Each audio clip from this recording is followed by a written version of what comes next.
Ya, muy bien, entonces vamos a empezar.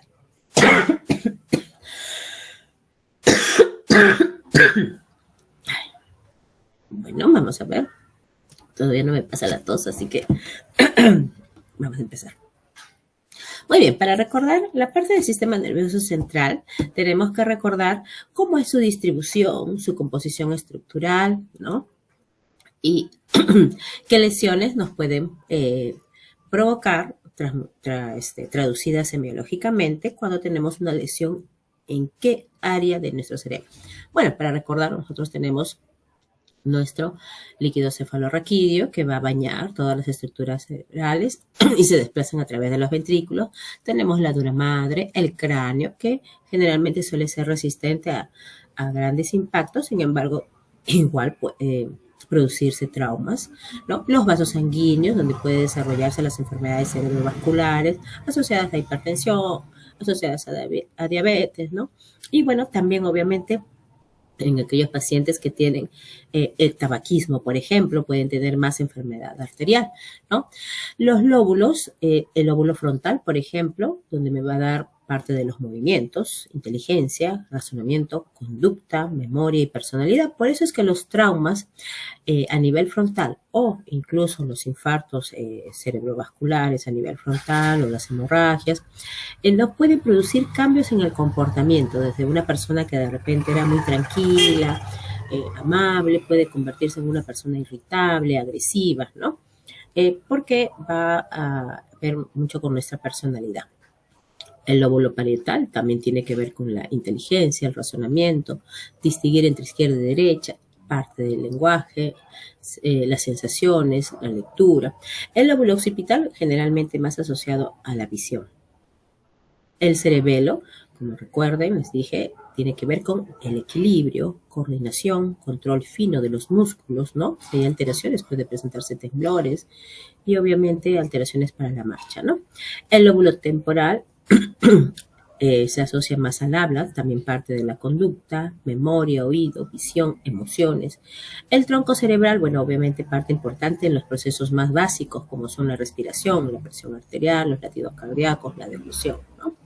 Entonces, toda esta cadena, esta red de nuestro cerebro, traducidas por nuestras neuronas y sus axones, que van a tener, obviamente, conexión y se van a ir diversificando a través de todo nuestro cuerpo y, bueno, a la parte principal por la médula espinal, claro está, ¿no? Muy bien. Esto de aquí es para que recuerden esquemáticamente ya en un dibujito, ¿no? Tenemos el cuerpo calloso, ¿no? Que sirve de comunicación entre ambos hemisferios, ¿no?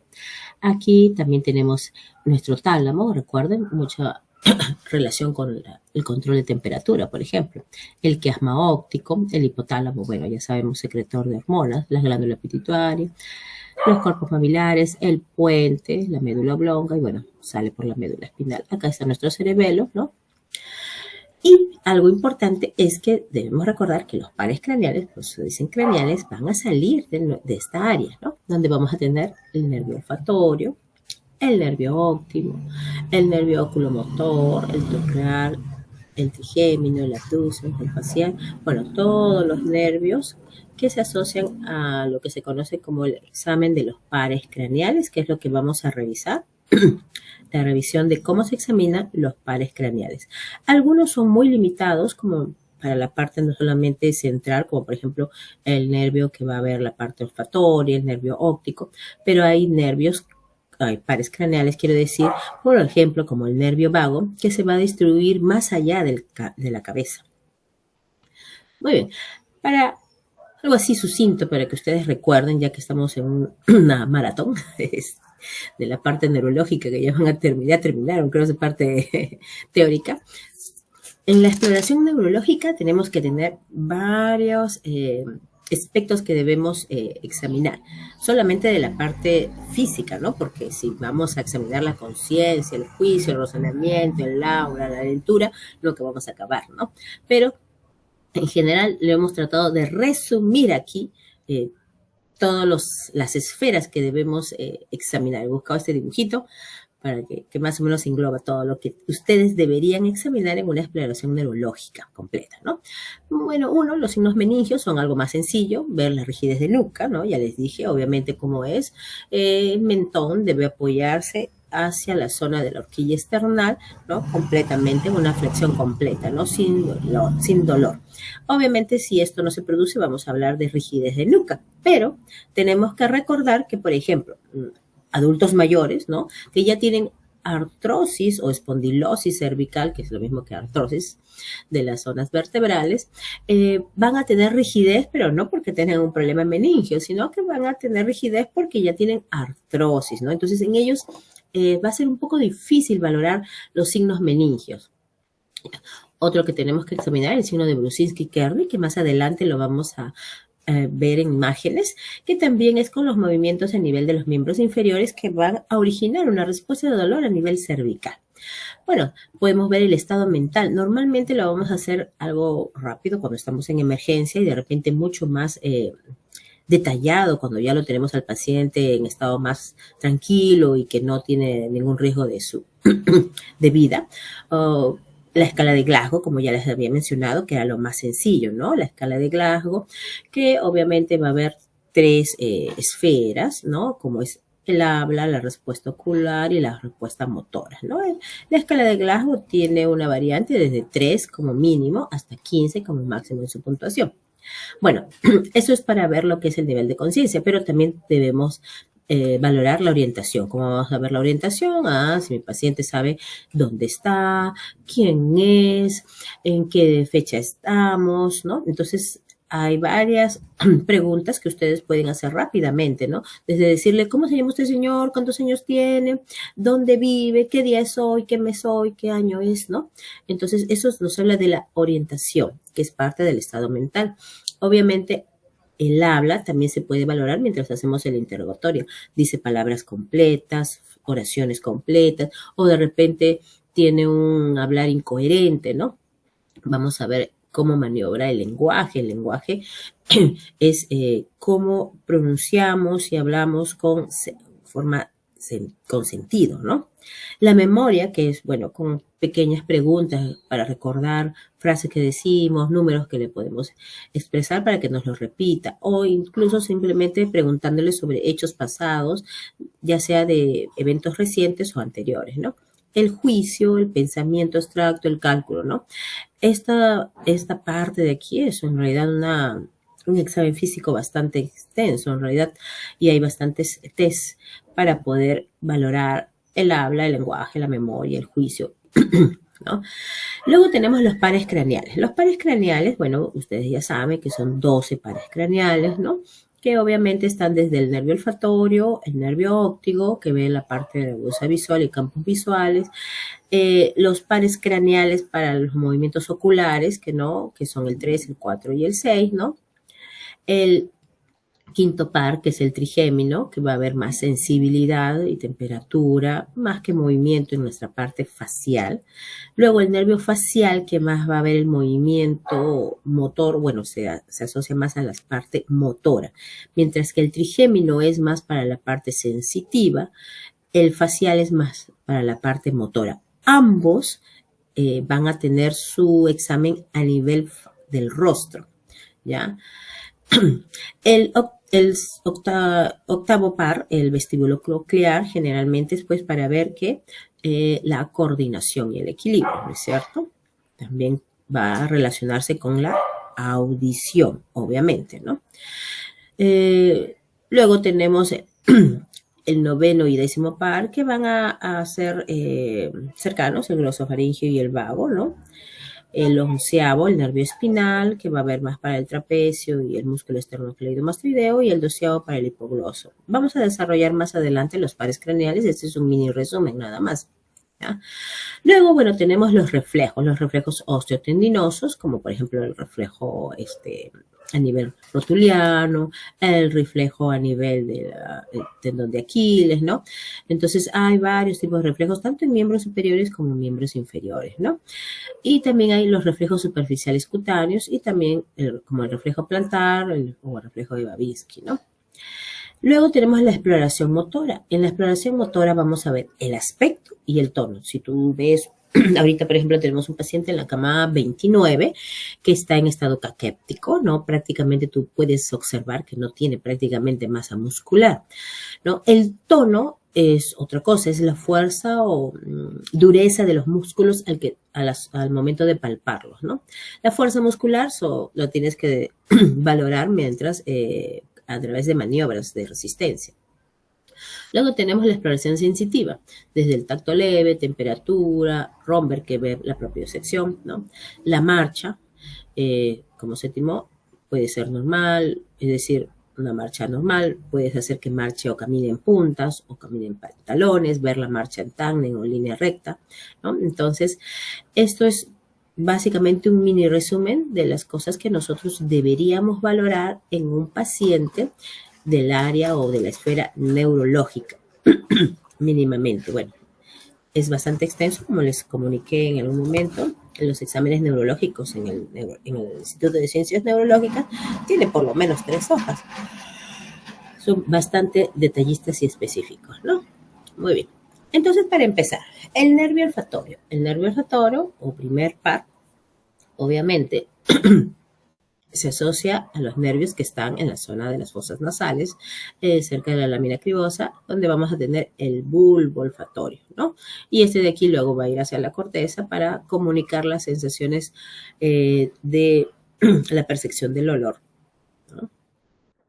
¿Cómo vamos a hacer la exploración del primer par o nervio olfatorio? Bueno, primero verificar previamente la permeabilidad de las fosas nasales, estimular cada fosa por separado y el paciente debe estar con los ojos cerrados. Aquí, por ejemplo, el paciente está con los ojos abiertos, pero pues en general debe tener los ojos cerrados, porque de lo contrario, cuando tú le acerques, si es que tú le acercas sustancias que en bruto, por así decirlo, no le acercas un limón, una naranja, una barra de chocolate, vas a ver qué es. Obviamente, si le acercas ya las sustancias destiladas en potecitos o fresquitos y no vas a poder saber qué es con la mirada, bueno, podría hacerlo con los ojos abiertos, ¿no? Podemos usar café, vainilla, chocolate, menta, ¿no?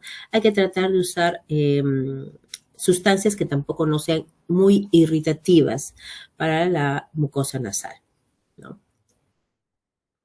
Ahora, ¿qué pasa si yo tengo una alteración? De repente yo hago la prueba, le acerco un aroma y me dice que no huele nada, no siente ningún olor.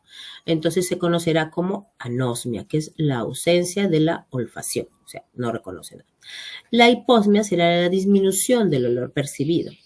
Parosmia es la alteración en la percepción del olor, que quiere decir que de repente yo le acerco algo que huele como cítricos y de repente él dice que huele como dulces, ¿no? Es la parosmia, alteración de la percepción del olor. Sí huele algo, pero no lo que le estoy acercando.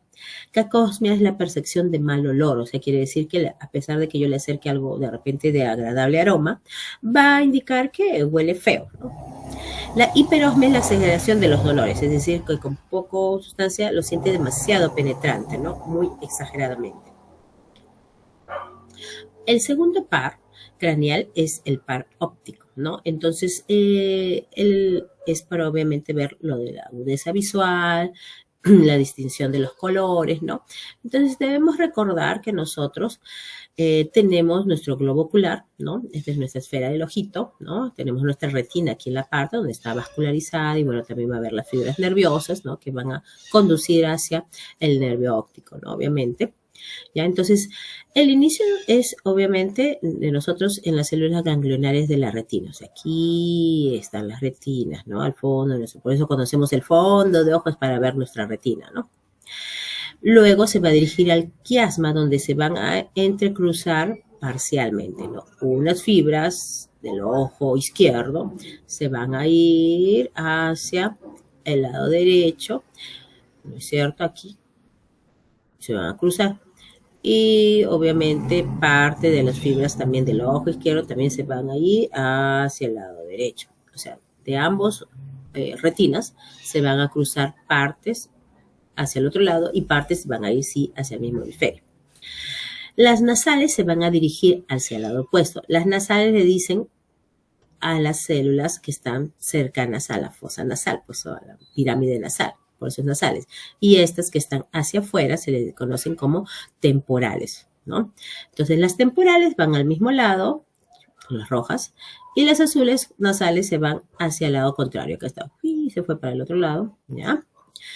Entonces, y bueno, van a formar las cintillas ópticas, ¿no? Estas cintillas ópticas llegan al cuerpo geniculado y que estos van a bajar luego hacia la corteza cerebral. Cuerpo geniculado, corteza cerebral, ¿no? Y bueno, en su interín o su viaje van a pasar a varios otros núcleos, van a llegar, ¿no? Dando sus raícitas nerviosas, ¿no? Entonces, básicamente, nuestra visión de las cosas primero se van a reflejar en la retina. La retina va a dividir sus ramas entre la parte nasal que se van a cruzar y la parte temporal que van a ir hacia el mismo lado de la corteza.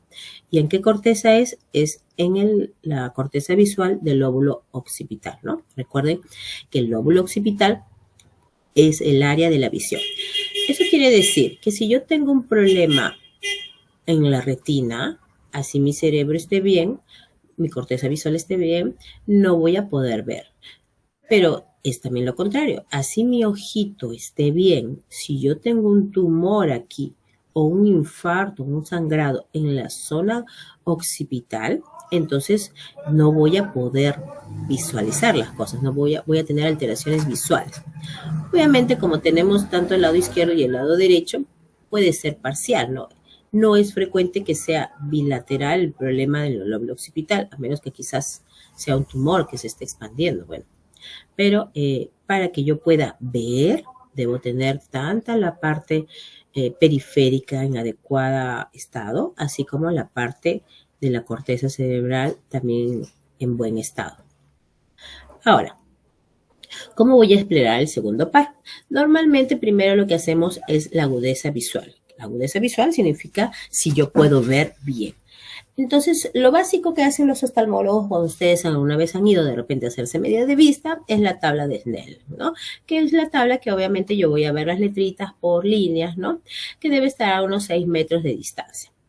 Luego tenemos la tabla de Heger. La tabla de Heger es a 30 centímetros para la visión de cerca o la visión cercana, ¿no? Como les dije en la clase, cuando estuvimos en prácticas, ¿no?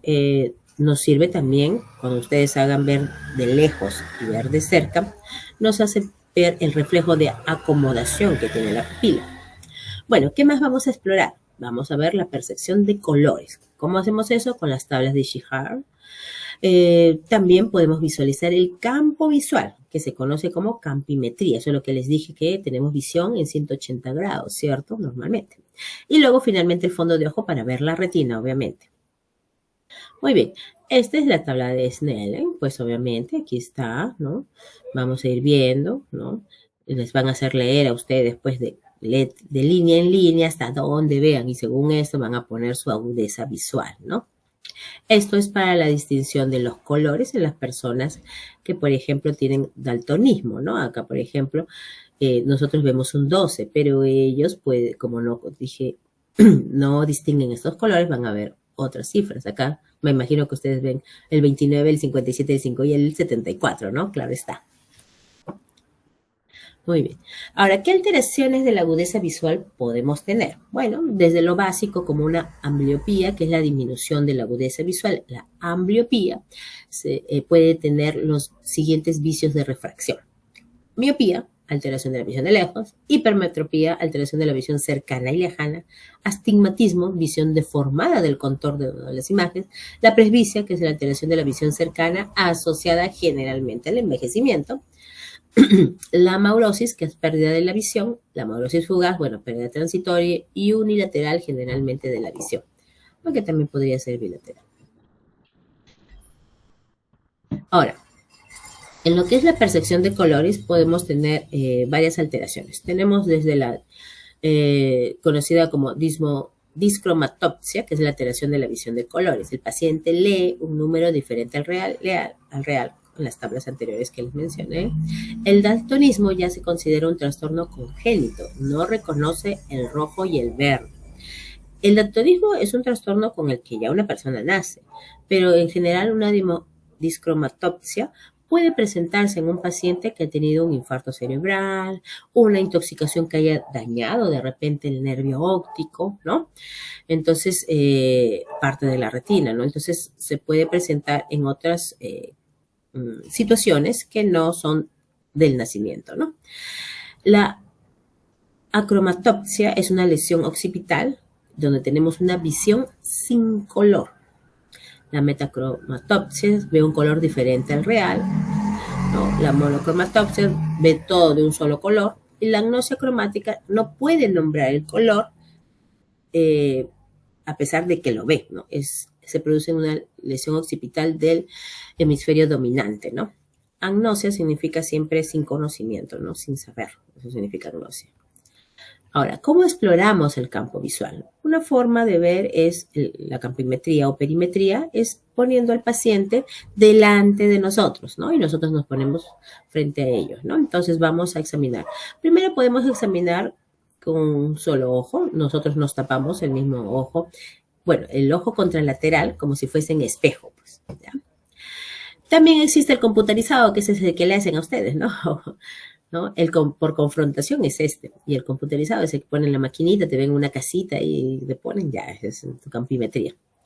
La distancia debe ser 50 a 60 centímetros entre ambos, el examinador y el paciente. Se hace con la oclusión del ojo opuesto del examinado, por eso como si fuese en espejo. Y se desplaza el dedo índice desde afuera hacia adentro. ¿Se acuerdan cuando les puse las manos a los costados? Esa también es otra manera de hacer campimetría, ¿no? Pero lo pueden valorar con los dos ojos. Aquí van a valorar de ojo en ojo. El campo visual en general debe abarcar 180 grados. Ese es nuestro campo visual normal. Ahora, ¿podemos tener algunas alteraciones en la campimetría? Bueno, claro, obviamente las semianoxias cuando se altera la mitad del campo visual, ¿no? Homónimo cuando es ambos lados izquierdos o ambos derechos. Heterónimo es combinado, un izquierdo de un lado y un derecho del otro. Cuadrantagnosias es un cuadrante del campo visual, ¿no? Y que puede ser hacia arriba o hacia abajo, como por ejemplo en esta homónima inferior izquierda, ¿no? O cuadrantagnosia homónima superior izquierda, ¿no? Amaurosis homolateral, hay la lesión del nervio óptico generalmente, ¿no? La hemianoxia binasal, ¿no? De los ambos lados, ¿no? La hemianoxia homónima contralateral por la lesión de la cintilla óptica y, bueno, la ceguera cortical cuando el problema es a nivel de la corteza cerebral, ¿no? Tenemos la maurosis, es la pérdida total, ¿no? Que puede ser de uno o ambos ojos. La hemianoxia bitemporal, ¿no? Obviamente, recuerden que de aquí parten las cintillas temporales, ¿no? Entonces, dependiendo en dónde se ha producido la lesión, es que vamos a tener las diferentes presentaciones de las lesiones en la vía óptica. Esto generalmente, bueno, lo aprenden más pues los oftalmólogos, ¿no? Y también los neurólogos, ¿no? Ahora tenemos las posiciones normales de la mirada para entrar a la evaluación de los pares craneales oculomotores. Lo que nosotros normalmente tenemos nuestras visiones normales, por ejemplo, yo puedo mirar hacia arriba y a la derecha. ¿Qué cosa estoy viendo? El recto superior derecho del ojo izquierdo. La supraversión, que es la versión hacia arriba, es la posición primaria, ¿no? La levosupraversión hacia arriba y a la izquierda, ¿no? Son posiciones de nosotros normales que debemos tener. Igual hacia la derecha, central, hacia la izquierda, hacia abajo y afuera, hacia abajo y hacia abajo y afuera, pero hacia el lado contrario, ¿no es cierto? Entonces, estas son las posiciones normales de nuestra mirada. Nosotros normalmente podemos tener cualquiera de estas posiciones. Cuando hay algún problema a nivel de alguno de los músculos oculomotores, estas miradas normales se van a perder. Muy bien. Entonces, primero tenemos al tercer par craneal, o conocido como oculomotor o también motor ocular común. ¿Qué va a estimular este par craneal? El recto medial, que nos ayuda con la aducción hacia adentro, el recto superior, elevación, torsión interna y aducción del ojo, el recto inferior, depresión, mirada hacia abajo y separación, el oblicuo inferior, aducción y elevación. También tiene que ver con el elevador del párpado, es decir, va a abrir y cerrar los párpados. Vas también a ser parte del constrictor de la pupila, o sea, colabora con la miosis. Y también con el músculo ciliar para la acomodación del cristalino. Luego tenemos al cuarto par troclear o patético, que solamente se va a encargar del oblicuo superior, depresión, torsión interna y separación. Es el oblicuo superior, para eso sirve ese músculo. Luego tenemos el sexto par craneal o también par craneal llamado abducens, ¿no? Que va a inervar al recto lateral, ¿no? Que ayuda con la separación, ¿no? Entonces, cada uno de estos musculitos va a tener su movimiento, ¿no? Si cualquiera de ellos tres se altera, nos va a dar una alteración en la mirada, ya sea en aducción, abducción, o mirada hacia arriba, mirada hacia abajo. Por ejemplo, en la lesión del tercer par, como el tercer par, se acordarán ustedes que ayudaba con la elevación del párpado, por ejemplo, ¿no? El abrir y cerrar los párpados. Si se daña, puedo tener ptosis palpebral. ¿Qué significa ptosis palpebral? La caída del párpado, ¿no es cierto? ¿Ah? Esa es una ptosis palpebral. ¿Qué más voy a tener? ¿Se acuerdan que ayudaba con la miosis? Bueno, como está dañado, puedo tener más bien lo contrario, midriasis, o sea, se dilata la pupila. Normalmente, si está lesionado, voy a tener una desviación hacia abajo y hacia afuera del ojo. Quiere decir que si yo estoy mirando derecho, es decir, le dice, míreme de frente, ¿no? Voy a ver que tiene su párpado caído, su mirada hacia abajo, ¿no? Si yo le pido que mire hacia abajo, ese me va a mirar, pero ese se va a quedar. Igualmente aquí, ¿no? Entonces la mirada central. Entonces le pido que suba el ojo y pues, el otro ojo no se mueve, que debería moverse, ¿no? Entonces tiene incapacidad para elevar y aproximar. ¿Qué significa aproximar? Aproximar significa que yo voy a ir a la línea media, mi ojito. Eso significa aproximar. Desviación hacia abajo y hacia afuera, ¿ya? Entonces, cuando se lesiona el tercer par, los músculos que innervan el tercer par son los que se van a alterar y van a producir una alteración en la visión. Cuando yo más bien tengo una lesión del sexto par, voy a tener, ¿cómo lo voy a evaluar? Primero, voy a hacer que siga con la mirada el dedo hacia abajo y hacia la nariz. Hacia abajo y hacia mi nariz, es decir, como cuando me pongo visca, ¿no? Con la cabeza inclinada y va a girar hacia el lado dorsal. Puedo identificar si hay un estrabismo, ¿no? Estrabismo significa la convergencia de los ojos, ¿no? Y puede haber una desviación del ojo hacia arriba y hacia adentro. Luego en las lesiones del sexto par, normalmente va a tener una desviación de la mirada hacia adentro y al mirar al lado enfermo el ojo se queda central, ¿no? Por ejemplo, aquí lo normal es que yo miro para la derecha. Cuando yo le digo, mira de frente, su ojito, este es lo normal, pero el ojo que está dañado de ese lado del par craneal está hacia adentro. Y cuando le pido que mire hacia el otro lado, el ojito se va a quedar quieto. O sea, no se mueve, se queda en el centro. Luego tenemos el nervio trigémino. El nervio trigémino es un nervio importante que va a tener que ver con generalmente la sensibilidad a nivel de nuestro rostro. Tenemos, ese es el quinto par, obviamente para que se acuerden, ¿no? Tenemos tres ramas principales. Una es el nervio oftálmico, que es de la parte sensitiva. El nervio maxilar, que también sigue siendo sensitivo. Acá está. De aquí parte, ¿no? Este es el nervio trigémino y se va a partir en tres ramitas. Acá está. Oftálmico, maxilar, ahí están todas sus ramitas como se divide. Y el nervio mandibular, que es sensitivo motor. ¿Ya? Sensitivo motor. ¿Ya? Y bueno, ¿qué músculo inerva el mandibular? Inerva los músculos masticadores, ¿ya? como es mandibular, va a ayudar con la masticación. Y bueno, en general da sensibilidad a la cara, la órbita ocular, las fosas nasales y parte de la cavidad bucal. Entonces, el nervio trigémino tiene principalmente función sensitiva, un pedacito de motor, ¿no? Y se divide en 3 ramas importantes: ostálmica, maxilar y mandibular. Muy bien.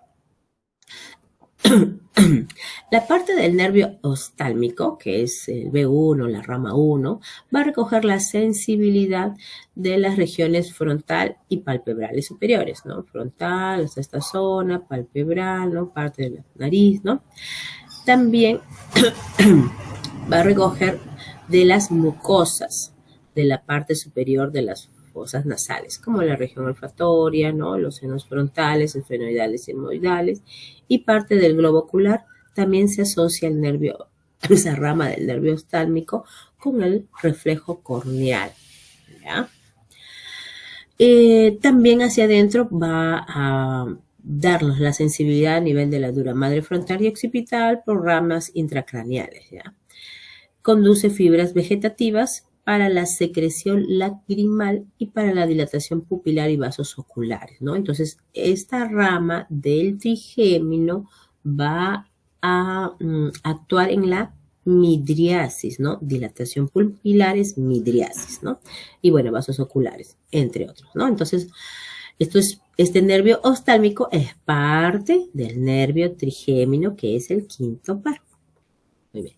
La rama maxilar va a dar sensibilidad al párpado inferior, a la nariz, al labio superior, la mejilla, el paladar duro y los dientes.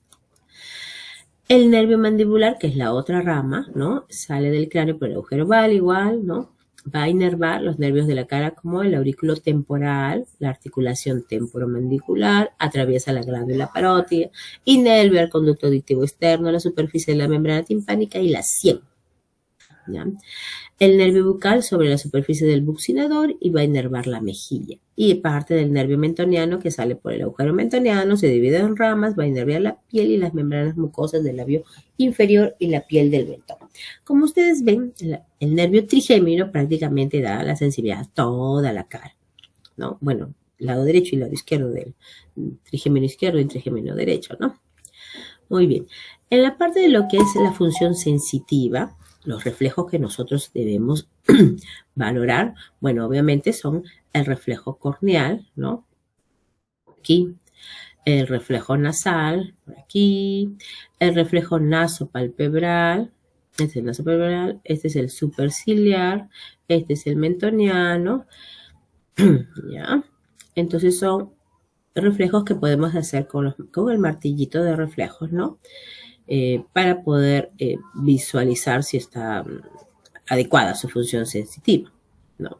Por ejemplo, yo puedo tener el reflejo corneal. ¿Cómo hago el reflejo corneal? Lo que yo voy a hacer es con la laminita fina del algodón, le voy a pasar levemente por la zona de aquí. Lo que va a hacer espontáneamente es que va a reaccionar, ¿no?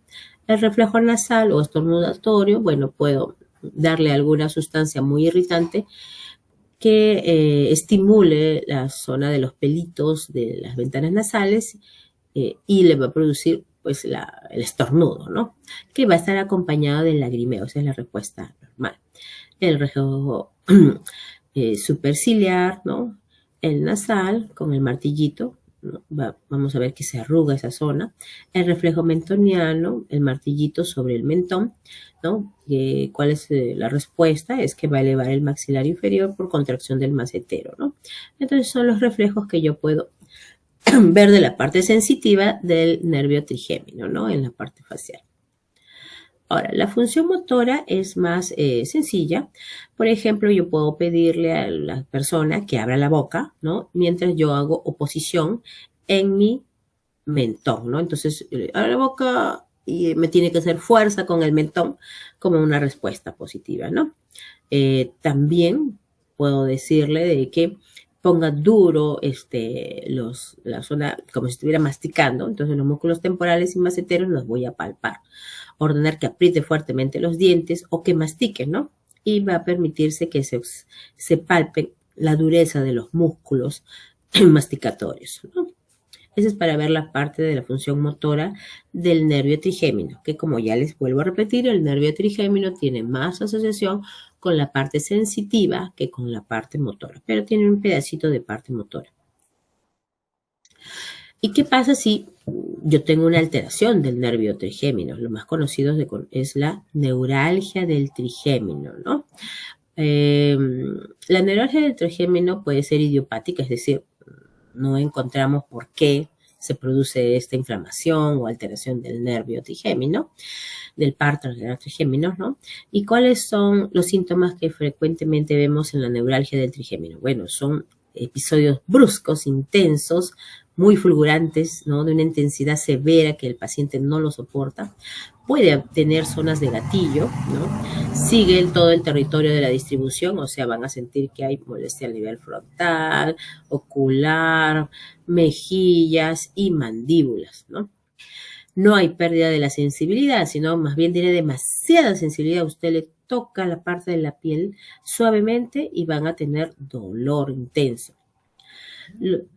¿Cuáles son los síntomas atípicos? Bueno, los síntomas atípicos sería una neuralgia que tenga en un episodio que no cede, ¿no? Sigue continuamente, sigue teniendo dolores, ¿no? ¿Qué más? A ver, puede irradiarse al cuello o el occipucio, ¿no? También es algo infrecuente. Puede ser más por contracturas de repente, ¿no? Occipucio por acá, cuello aquí, pues obviamente, ¿no? Y en casos pues raros puede haber hipoestesia o hiperalgesia espontánea. Espontánea quiere decir pues sin ningún estímulo, ¿no?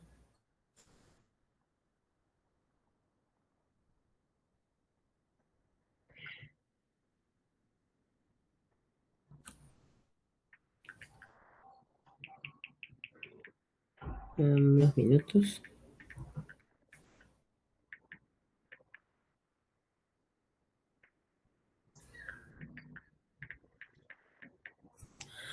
Ya. A ver, bueno, acá está un cuadrito, obviamente, como ya les dije, acá está el nervio trigémino, sus 3 ramas, ¿no? Y puede durar de unos segundos hasta varios minutos, puede extenderse durante días, el dolor va a ser grave, punzante, puede la persona tener sensación de visión borrosa, dolores al masticar, al comer, sensaciones como de corriente eléctrica, ¿no? Y son las zonas obviamente donde está inervando pues el nervio trigémino, mejilla, mandíbulas, dientes, encías, labios, ¿no? También puede ser ojos y frente, ¿no? Y solo afecta pues una parte del rostro, o sea, la mitad del rostro, ¿no? ¿Puede haber afectación bilateral? Bueno, sí, ¿no? Pero no es tan frecuente tampoco. Ahora tenemos el nervio facial. El nervio facial, ¿no? El séptimo par es un nervio generalmente pues es motor y tiene una salida a través del agujero estilomastoideo, ¿no? Como ustedes se acordarán, ¿no? Por aquí, ¿no? Y tiene 5 ramas terminales motoras: el nervio frontal, el nervio cigomático, el nervio bucal, el nervio mentoniano y el nervio cervical, ¿no? Su rama cervical. Entonces, así es su distribución, más ramas que las del nervio trigémino, son 5. Temporal, cigomática, bucal, mandibular, cervical, ¿no? También igual va por la glándula parótida, al igual que parte de la porción del nervio trigémino. Las ramas bucales, bueno, van a inervar el borde anterior, inervan los músculos de la mejilla, el labio superior y comisura bucal, ramas marginales de la mandíbula, borde anterior inferior, inervan los músculos del labio inferior y el mentón. Las ramas cervicales van a ir al borde inferior, inervan el músculo platisma, ¿no? Entonces yo le diré al paciente que eleve las cejas, que frunce el ceño, que cierre los ojos, que sonría, ¿no? Que muestre los dientes, que infle los cachetes, o también le puedo pedir que sople, ¿no? Entonces podemos valorar si hay alguna asimetría, ¿no? Porque yo tengo que ver lo mismo de aquí a lo mismo hacia acá, ¿cierto? Nuestra valoración de los pares craneales debe ser simétrica. Voy a valorar el par craneal facial del izquierdo y del lado derecho, pues obviamente, ¿no? Muy bien. Ahora, ¿Cuál es una de las patologías más frecuentes, digámoslo así, del nervio facial, del par craneal facial? Es, bueno, la parálisis facial periférica, también conocido como parálisis de Bell, ¿no? Donde no se encuentra una causa, eh, consideran que es un cambio de temperatura, de frío a caliente muy brusco, como un detonante. También lo asocian a infecciones virales y también está asociada, por ejemplo, a enfermedades metabólicas como la diabetes, ¿no? En ella, bueno, nuestra cara va a tener una asimetría, el lado paralizado, las arrugas de la frente se borran, el ojo está más abierto que el del lado sano, ¿no? Hay una lobostalmia. Va a haber epífora. Epífora significa lagrimeo intenso. La comisura labial se va a encontrar desviada hacia el lado sano, porque está contrayéndose, porque sí mantiene la tonicidad muscular. ¿A qué le dicen el signo de Bell? Es cuando el enfermo se esfuerza por cerrar los ojos, el globo ocular se dirige hacia arriba hasta que la córnea desaparece debajo del párpado superior, ¿no? Puede estar asociado a hipogeusia, que es disminución del gusto, xerostomía, disminución de la salivación, y también a xerostalmia, que es disminución de la secreción ocular posteriormente, ¿no? Puede estar asociado a ello. Entonces, cuando yo le pido que cierre los ojos, mi ojito enfermo, o bueno, este lado que está enfermo, este lado está normal, ¿no? Acá están los surcos en la frente, ¿no? Los pliegues frontales que se van a ver, pero en el lado enfermo se van a perder, ¿no? Va a haber un descenso de la ceja. Este es el fenómeno de Bell, que al pedir que cierre los ojos, como no puede cerrar, el globo ocular se dirige hacia arriba, dejando ver la parte blanquecina del ojo. Va a haber pérdida del pliegue nasolabial, ¿no? Va a haber desviación de la boca hacia el lado no afectado, porque este sí mantiene la tonicidad muscular, entonces va a tirar de esta parte que está paralizada, ¿no? Entonces, esta es una imagen característica de una parálisis facial periférica por afectación del séptimo par. Ahora debemos distinguirlas de la parálisis facial central.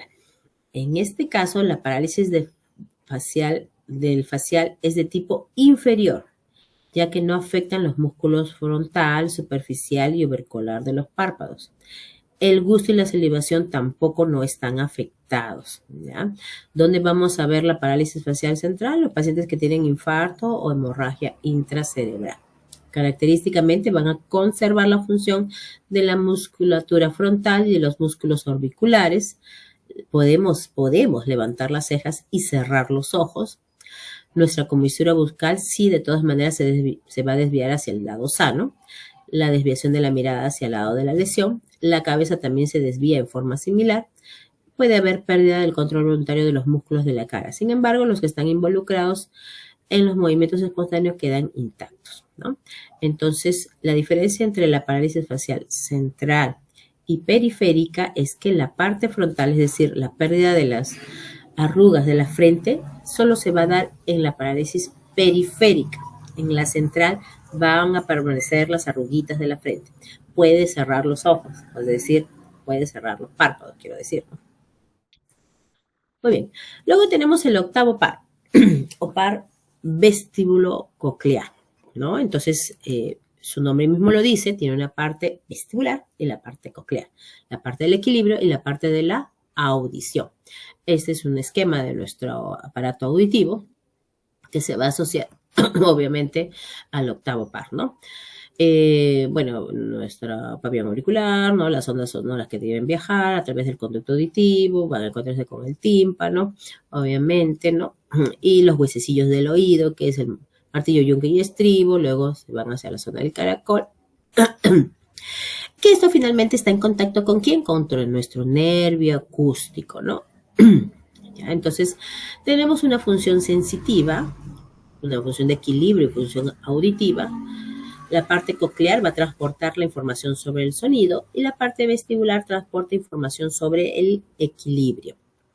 Entonces, para examinar la parte auditiva, vamos a ver la exploración del octavo par en este aspecto con el diapasón. ¿Ya? Entonces nosotros vamos a hacer vibrar el diapasón y lo vamos a poner en la parte central, justo de nuestra línea media de nuestro cráneo, ¿no? Y se conoce como la prueba de Weber. Teóricamente, nosotros debemos sentir la vibración igual en ambos lados, ¿no? Luego tenemos la prueba de Rine, que tiene una parte ósea y una parte aérea, ¿no? Igual hacemos vibrar el diapasón y lo colocamos justo en la apófisis mastoides, que está aproximadamente detrás de la oreja, ¿no? Del pabellón auricular. Y vamos a ver si su sensación es igual en cada lado. Luego hacemos la parte aérea, lo hacemos vibrar el diapasón, pero lo acercamos al oído, no toca en el oído. ¿Ya? Entonces la prueba de Rine tiene tanto una parte ósea como una parte aérea. Y supuestamente, bueno, lo lógico es que debe estar simétrico en ambos lados.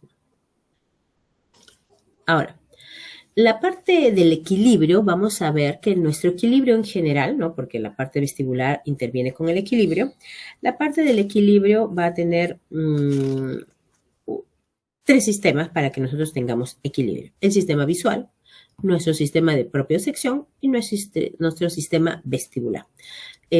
Al examinar este par craneal, lo que vamos a ver es la parte pues, periférica, el sistema vestibular, ¿no? Que va a estar asociada con la función angular de los canales semicirculares, eso es lo que hemos visto el caracol, ¿no? Nuestro canal horizontal, nuestro canal anterior, nuestro canal posterior, ¿no? La función también otolítica, donde están los otolitos del complejo utrículo-saccular, utrículo y sáculo, ¿no? Entonces, tenemos ciertos estudios que no hacemos nosotros, obviamente, los van a hacer generalmente los otorrinos. Tenemos algunos de alta complejidad, que se hacen algunos con esta de aquí, por ejemplo, con potenciales invocados, es con un equipo especial, ¿no? También hay pruebas calóricas, impulso cefálico asistido por video, ¿no? Pero también podemos hacer algo sencillo como el impulso cefálico, es el movimiento cogiendo con nuestras manos ambos el cráneo de la persona, ¿no? Y digamos, produciendo movimientos lateralizados, ¿no? En general, estos de aquí los hacen más, pues, los otorrinos, estos estudios, ¿no? Ahora, algo que podemos de repente ver nosotros, por ejemplo, es el nistagmus, ¿no? El nistagmus es cuando yo le pido al paciente que siga con la mirada nuestro dedo, ¿no? Hacia el aro, puede ser en forma horizontal, vertical, diagonal, ¿no? Y vamos a ver que hay una especie de retroceso del globo ocular. Otra forma de hacerlo también es cuando yo puedo mover simplemente la cabeza, ¿no? Muevo la cabeza, lo normal, mi impulso cefálico horizontal a ojo desnudo es lo normal, me va a seguir. Yo hago girar la cabeza y mi ojito va a seguir el movimiento hacia donde yo lo estoy girando, ¿no?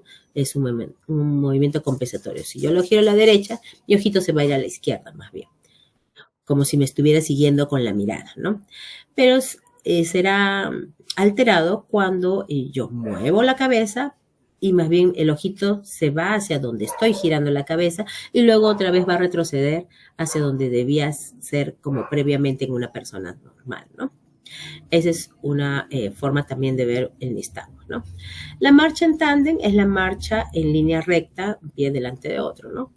El romber, que también es otra prueba para ver, más evaluar la parte propioceptiva de nuestro equilibrio, ¿no?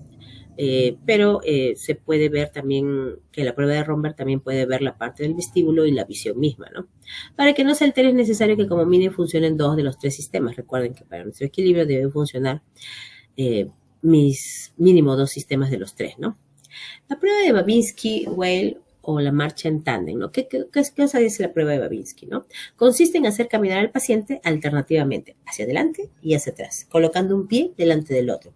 La marcha más característica de un proceso vestibular periférico es la marcha en estrella o estrella de Babinski, pues, ¿no? Desviándose continuamente hacia el lado enfermo, ¿no? O sea, tú le pides que camine de adelante hacia atrás y tú ves cómo el paciente va girando siempre hacia la derecha, o de repente siempre hacia la izquierda. Tiene que ser hacia el lado enfermo. Armónico con la fase lenta del nistagmus, ¿no? al paciente de pie, con los pies juntos y los ojos cerrados, se le pide que dé 5 pasos hacia adelante, 5 pasos hacia atrás para verificar el equilibrio, ¿no? Pero como no tiene un problema, una dificultad de repente en zona vestibular, va a ir lentamente, va a ir abriéndose y por eso va a terminar haciendo una estrella en el piso. ¿Ya? Si la marcha se desvía hacia un lado 45 grados o más, trazando con sus pasos en la forma de una estrella, la prueba es positiva, ¿no? Ahora, si la prueba de Babinski es positiva, la marcha del paciente se desvía hacia el lado afectado. Pero, ¿qué pasa si yo de repente hago una prueba de Babinski y mi paciente va hacia un lado derecho, luego de repente luego va hacia el lado izquierdo? O sea, no tiene una desviación hacia un lado solamente constantemente, significará que el paciente tiene un problema más de nivel central que periférico. La prueba de Romberg va a evaluar el equilibrio generalmente estático con los ojos cerrados, ¿no? Una prueba de Romberg positivo indica un fallo en alguno de los sistemas que mantiene el equilibrio. Quiere decir que yo le voy a decir, señor, señora, colóquese de pie, ponga las manos a los costados, también puede ser con los brazos cruzados, en todo caso, ustedes siempre tienen que estar pendientes, porque si el paciente tiene un problema de equilibrio puede caerse y ustedes tienen que estar alertas a eso, ¿no? Entonces le piden que cierren los ojos y van a ver que la persona de repente se va hacia la izquierda o se va hacia la derecha, ¿ya? Entonces, pies juntos. Otra forma que se conoce como la prueba de Romberg sensibilizada es con los ojos cerrados, por si acaso, ¿ya? Es también con los ojos cerrados, pero pedirle que camine igual, ¿no? Y también vamos a tener esa variación que puede irse hacia algún lado, hacia el lado afectado, ¿no? Ahora, la prueba de Romberg positiva nos va a decir que tenemos una disfunción de la propiocepción, pero la función de la propiocepción puede deberse a daños de nervios periféricos, ¿no? A esclerosis múltiple, a daño de la médula espinal. Si son por problemas vestibulares, solo se va a desviar a un lado. Pero si hay un balanceo a cualquier lado, indica problemas del sistema nervioso central, ¿ya? Entonces es una pequeña diferenciación en la prueba de Romberg. También tenemos otros, el test de Unterberger o Fukuda, ¿no? Es una marcha con ojos cerrados en el mismo sitio, como si fuese un soldado, ¿no? Por eso el hombre, el señor aquí, el examinado, está levantando la rodilla como si estuviese marchando, ¿no? Pero en el mismo sitio, no le vamos a pedir que se desplace, sino que en el mismo sitio dé pasos como si estuviese marchando a 80 pasos por minuto. Negativo cuando se mantiene en la posición firme hasta el final de la prueba, o sea, sigue en el mismo lugar. Pero es positivo cuando existen desviaciones superiores a 45 grados. ¿Ya? ¿Ya? Periférico si la desviación es hacia el lado hipofuncionante, ¿no? Porque periférico se considera que siempre va a ir hacia el lado del oído enfermo. Entonces siempre se va a ir hacia la derecha, la derecha, la derecha. Pero si se va a la derecha, luego le regresa, luego otra vez, entonces a cualquier lado es un problema a nivel central. ¿Ya? Ese es un test que también se hace solamente cuando hay poco espacio en un mismo espacio más pequeño para que marche en un solo lugar. Luego tenemos el nervio glosofaringio. El nervio glosofaringio, que es el noveno par craneal, se va a distribuir en un tercio posterior de la lengua y también en parte de la faringe, ¿ya? Entonces, por lo tanto, este nervio va a tener una parte sensitivo-sensorial, motora y vegetativa. Sensitivo-sensorial, que tiene que ver con la sensibilidad, va a dar inervación motora a los músculos constrictores de la faringe y el estelofaringio, va a dar inervación sensitiva del gusto, e inervación vegetativa parasimpática para la glándula parótida. La función sensitiva es una aferente somática general, aferente visceral especial y aferente visceral general. En la motora solo es un aferente visceral especial y en la parasimpática el aferente visceral general para los derivados de 3 del arco faringio. Entonces, ¿cómo exploramos el noveno par? Bueno, primero puedo examinar la parte sensitiva con la sensibilidad gustativa, ¿no? Haciéndole probar con un hisopo, ¿no? Sumergido en la sustancia que yo le voy a dar, dulce, amargo, salado, ácido, ¿no? En la parte posterior, porque esa es la parte que está inervado por el noveno par. Se ubica el paciente frente al explorador con la boca abierta y la lengua mantenida fuera de la arcada mantaria, o sea, hacia afuera, ¿no? y un hisopo embebido de la sustancia que quiero hacerle probar, ¿no? Cuando se percibe la sensación gustativa, el paciente debe avisar sin hablar, es decir, con la mano, hacer una seña de que sí está percibiendo, ¿no? ¿Qué pasa cuando hay una lesión del noveno par? Bueno, cuando tenemos una lesión del noveno par, podemos tener pérdida de reflejo nauseoso. Recuerden que también tiene inervación motora, no solo sensitiva, ¿no? Pérdida de reflejo nauseoso, puede haber una disfagia leve, es decir, dificultad para la deglución. Puede haber ageusia en un tercio posterior de la lengua, no tiene gusto. Hay desviación de la úvula hacia el lado sano, ya está jalando hacia el lado parético, se deja arrastrar la úvula hacia el lado sano, que tiene una tonicidad muscular conservada. Puede haber hipoestesia faríngea de las amígdalas y un tercio posterior de la lengua. Hay pérdida del frenado de Bernet. Puede haber cialorrea en lesiones del plexo timpánico, que es del oído medio. Y puede haber taquicardia cuando hay alteración del reflejo del seno carotidio, que son todas las áreas que inerva el noveno par. Luego tenemos al décimo o nervio vago. El nervio vago debemos recordar que tiene una extensión mucho mayor.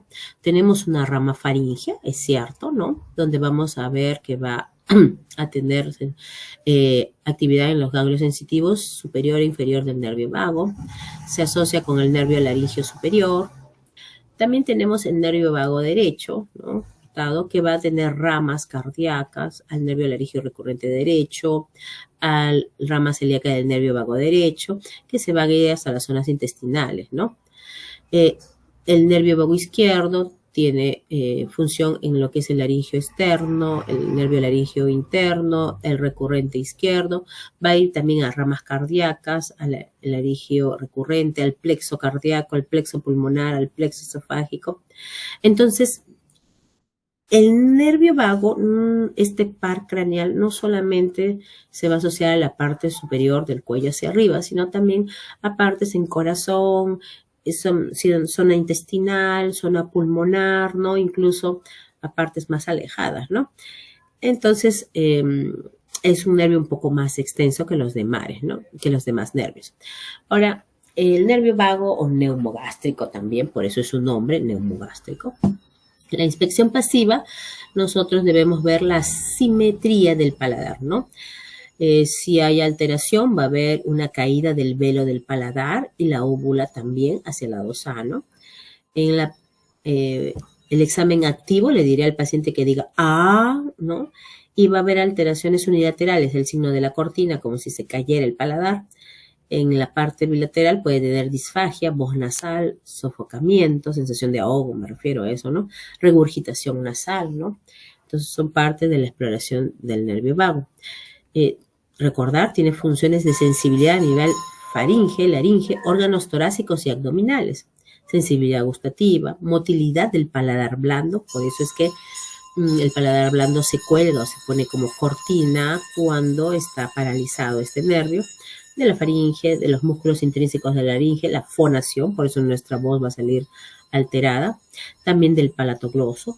También se asocia a funciones propioceptivas y a acciones parasimpáticas de las vísceras torácicas y abdominales, pulmón, corazón, sistema digestivo. ¿Qué pasa si se lesiona alguna parte del nervio vago? Bueno, dependerá dónde está la lesión, ¿no? La lesión de los ramos faringios, si se lesiona ahí, va a haber disfagia. Si hay lesión del nervio laringio superior, va a inducir la anestesia, es decir, no tiene sensibilidad en la parte superior de la laringe, y parálisis del músculo cricotiroideo, lo que origina una voz débil. También puede haber una lesión del nervio laringio recurrente que produce ronquera, disfonía por una parálisis de las cuerdas vocales, ¿no? Entonces, recordar que va a producir parálisis de las cuerdas vocales si se lesiona el nervio laringio recurrente, que es parte del nervio vago. Luego tenemos el nervio accesorio o el onceavo nervio. La función es básicamente motora a nivel de los músculos esternocleidomastoideo y trapecio, ¿no? Tiene su núcleo en el nervio accesorio. Se forma a partir de varias raíces que salen de los primeros segmentos cervicales de la médula espinal, ¿ya? Entonces, bueno, va a descender junto con la carótida interna, la arteria carótida interna, y entra al esternocleidomastoideo, se cruza en la región cervical posterior y pasa por el borde superior del trapecio, ¿no?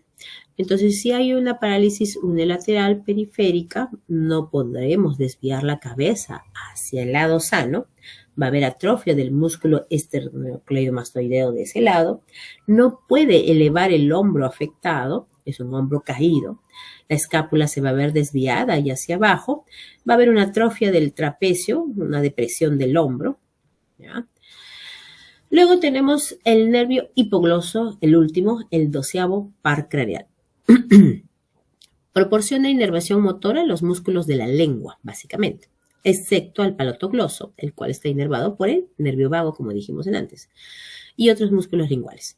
Su función básicamente es inervar los músculos de la lengua, por eso es hipogloso, ¿no? Sus funciones motoras son la masticación, la deglución y la articulación de las palabras. Recuerden que para que nosotros hablemos es necesario que tengamos también una lengua con un movimiento conservado. Muy bien.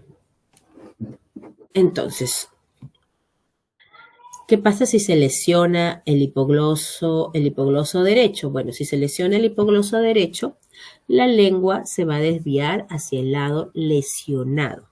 Hacia el lado lesionado, no como otros que se desvían hacia el lado sano. ¿Ya? ¿Qué más debo examinar? Bueno, los músculos genioglossos, son los movimientos de la lengua. Con un bajalenguas o un hisopo largo, yo puedo ver si hay protrusión normal, movimientos contra resistencia. Eso quiere decir que yo puedo decirle que a través de la mejilla empuje mis dedos con su lengua, ¿no? Pero también lo puede hacer como en el examen, como en la figura, ¿no? Sacar la lengua y que empuje el palillo con la lengua, ¿no? Movimientos contra resistencia, ¿no? Entonces debemos ver, pues, qué tanto es la fuerza, ¿no? Tanto del lado izquierdo, del lado derecho, ¿no? Podemos también observar algunas alteraciones en la lengua misma, cuando hay alteración del 12º par, como la atrofia de los músculos linguales, o también fasciculaciones, que son como pequeños movimientos como temblores a nivel de alguna parte de un músculo, en este caso pues de la lengua, ¿no?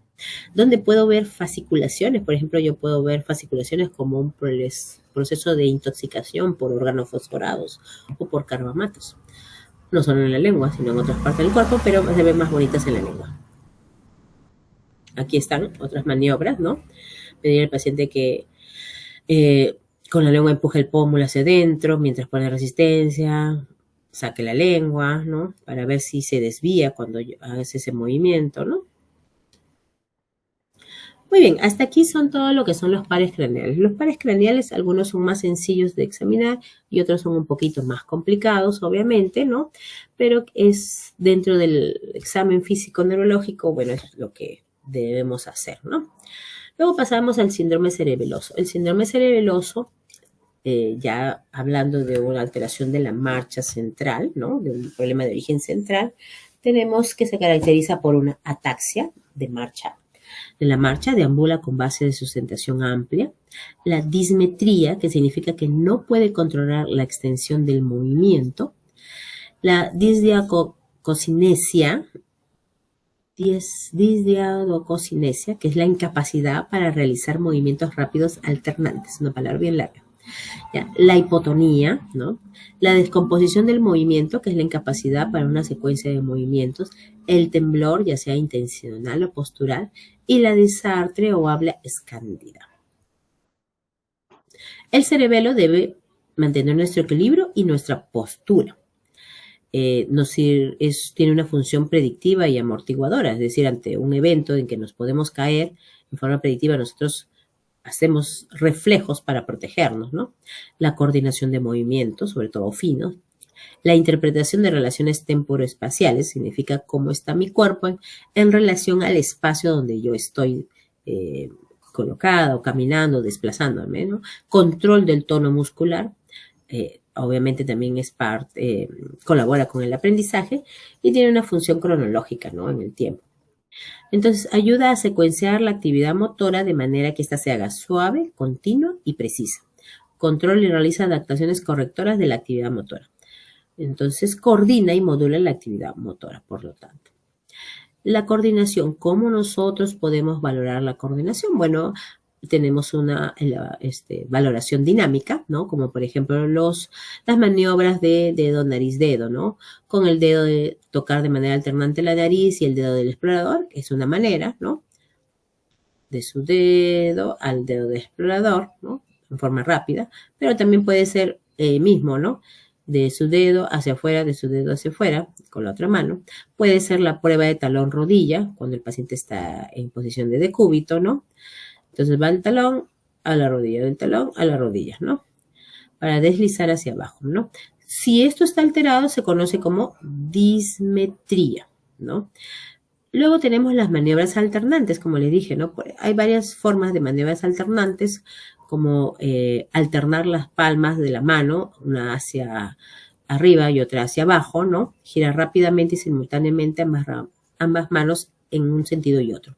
Cuando son torpes e irregulares se llama disdiadococinesia, ¿no? Entonces, nosotros podemos tener un vértigo, que también es parte del síndrome cerebeloso, pero debemos distinguirlo del vértigo periférico del central, ¿no? Normalmente el vértigo periférico suele ser súbito, la duración es segundos o días, el vértigo central es progresivo y crónico, el curso es muy intenso, en cambio el central va a ser más, digamos, leve, ¿no? No muy acuciante en algún momento, ¿no? El tipo de vértigo normalmente es rotatorio y el central es de lateropulsión. No, el cuadro vegetativo como náuseas, sudoración puede ser muy intenso en el vértigo periférico y el vértigo central no va a tenerlo. Los síntomas cocleares, bueno, son los que participan y en el central no, pues, ¿no? Hay síntomas neurológicos asociados, no. En cambio, el vértigo central sí va a tener otros síntomas neurológicos asociados, ¿no? El nistagmo suele ser armónico, fatigable y con latencia, ¿no? En cambio, en el central es disarmónico, no fatigable, es decir, lo sigue estimulando, sigue el nistagmo, ¿no? Y no tiene latencia, ¿no? El Romberg es positivo, en este de acá es negativo, ¿no? Porque el Romberg se ha hecho más para los exámenes vestibulares. El Baraní es una positivo concordante y en este es negativo, y el Babinski-Well es positivo y en este es negativo. El Babinski, la estrella de Babinski es para maniobras vestibulares, básicamente, ¿no? Los índices de Baraní, esta es una de las pruebas. El paciente está sentado con los brazos extendidos y los ojos cerrados, indicando con los índices del examinador. Es negativo cuando no existe desviación de los índices.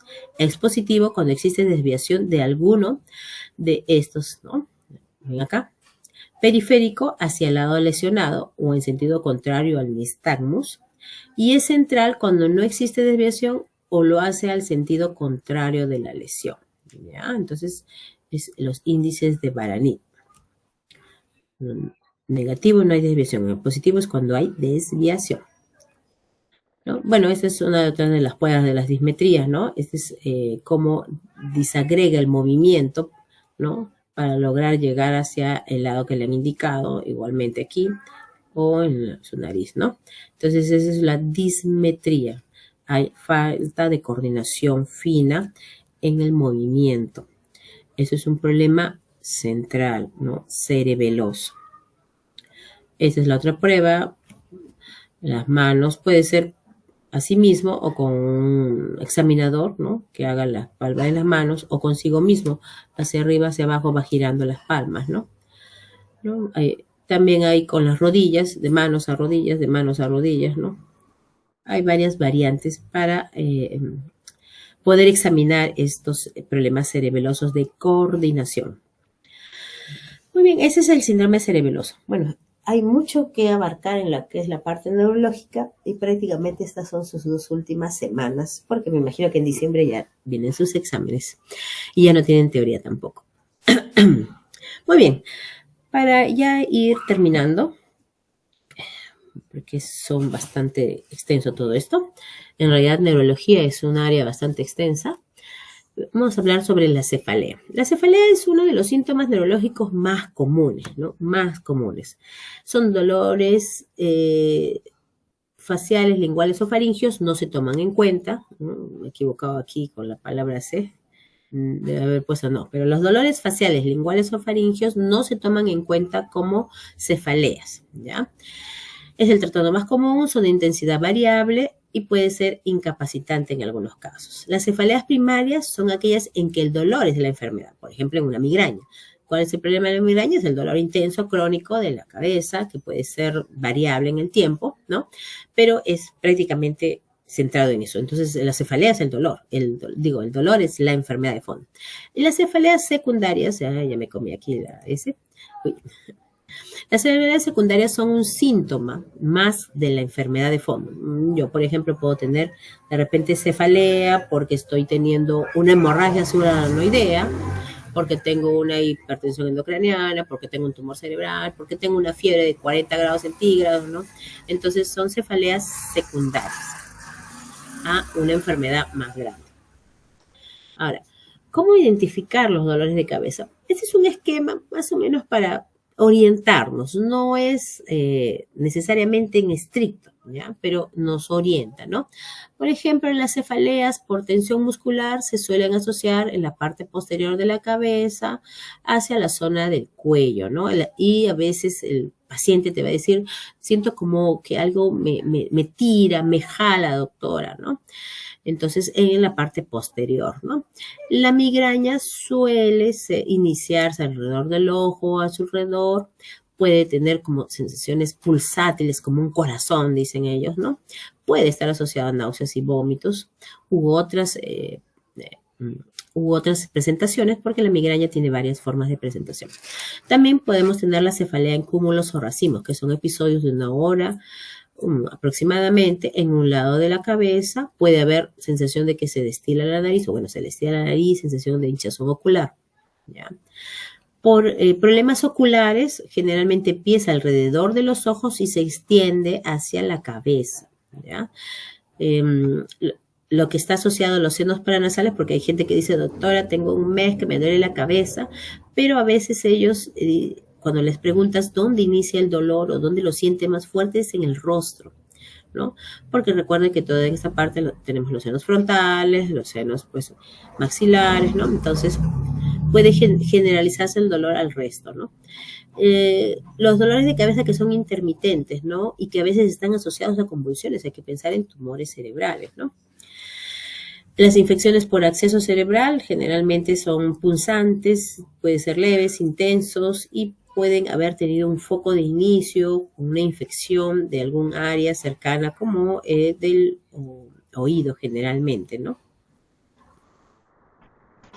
Ahora, en las cefaleas primarias principalmente tenemos la cefalea tipo migraña, también tenemos las cefaleas tensionales, las cefaleas racimos o hemicránea, las cefaleas, bueno, misceláneas asociadas a lesiones no estructurales.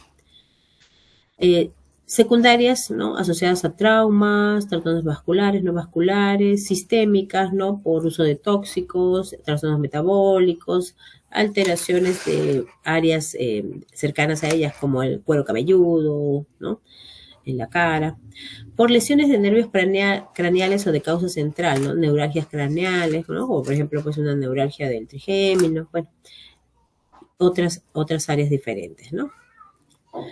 Las migrañas dentro de las cefaleas es una de las más crónicas, o es una de las más conocidas, es generalmente de un solo lado, micraneal, ¿no? Pero puede alternarse, a veces puede tener en el lado izquierdo, luego puede tener en el lado derecho, o sea, no necesariamente de un solo lado. Puede presentarse sin aura o con aura, que es menos frecuente. Los síntomas del aura deben ser reversibles, ¿no? Que pueden ser visuales, sensitivos, del habla o lenguaje, motores, trocoencefálicos, pueden ser retinianos, ¿no? Ahora, los criterios diagnósticos de la migraña sin aura, dice, es al menos 5 crisis que cumplan los criterios B y D. ¿Qué quiere decir? Que tiene episodios de cefalea entre 4 a 72 horas, ¿ya? No tratados o tratados sin éxito, es decir, tomó los medicamentos habituales y no mejoraba. La cefalea debe presentar al menos 2 de las siguientes características. de las 4 características. Localización unilateral, ser pulsátil, moderado o severo en intensidad, empeora por o condiciona el abandono de la actividad física habitual, ¿no? Como andar, subir escaleras, ¿no? Y al menos uno de los siguientes síntomas durante la cefalea: náuseas o vómitos o fotofobia y fonofobia, ¿no? Por eso es muy frecuente cuando los pacientes con migraña dicen, ¿no? Doctora, quiero estar en un cuarto encerrado, no quiero escuchar nada, no quiero ver luz porque si no siento que la cabeza me va a estallar, ¿no? Es muy característico estos criterios, ¿ya? O sea, por lo menos debe tener uno de estos criterios y uno de estos criterios. Muy bien.